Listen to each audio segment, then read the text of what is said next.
प्रणाम। वज्र शिक्षा मंच के केसरिया इतिहास की प्रश्न श्रृंखला का आज 15वां प्रश्न है। सर्वप्रथम जो भी शिव भक्त शिव तांडव स्तोत्र का अभ्यास करना चाहते हो तो हमारे चैनल पर मैंने 7 अगस्त को उसकी प्रस्तुति की थी।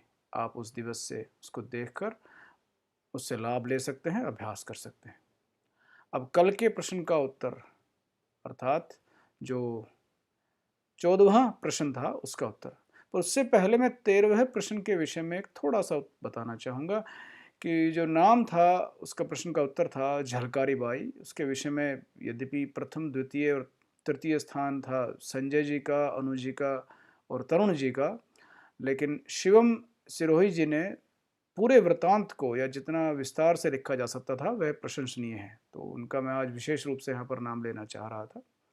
अब कल के प्रश्न के उत्तर के विषय में बताना चाहूँगा कि 14वें प्रश्न का उत्तर किसी ने भी अभी तक ठीक नहीं दिया है। मैंने कहा था एक महान आचार्य और जिन्होंने सबको एकत्र किया है। एकत्र संभवतः मैंने नहीं कहा था, लेकिन हाँ महान आचार्य वैसे कहा था। तो वो स्वामी दयानंद सरस्वती जी नहीं है निश्चित रूप से। उसका ठीक उत्तर है आचार्य विष्णुगुप्त या आचार्य चणक पुत्र चाणक्य, जिन्हें सामान्य रूप में चाणक्य के नाम से भी जाना जाता है। हाँ हाँ, वही जिन्होंने अंतिम बार संपूर्ण भारतवर्ष को एकत्र कर यूनानी आक्रांताओं को भारत से खदेड़ और अयोग्य राजाओं को उनके पदों से विमुक्त किया था।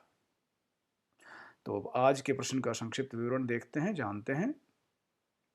रानी लक्ष्मीबाई को किसी परिचय की आवश्यकता नहीं है। सभी जानते हैं कि किस प्रकार उन्होंने अपने दत्तक पुत्र को पीठ पर बांधकर अंग्रेजों से युद्ध किया था।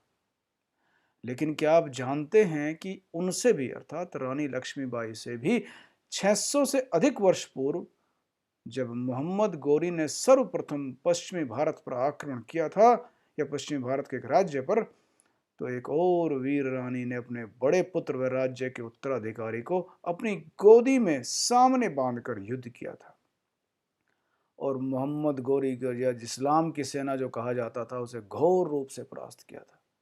इस युद्ध में उनके आसपास के राजाओं ने भी उनका साथ दिया था और किसी तरह वह वहां से कुछ अवशेष लेकर वापस गजनी और गौर पहुंच पाया था।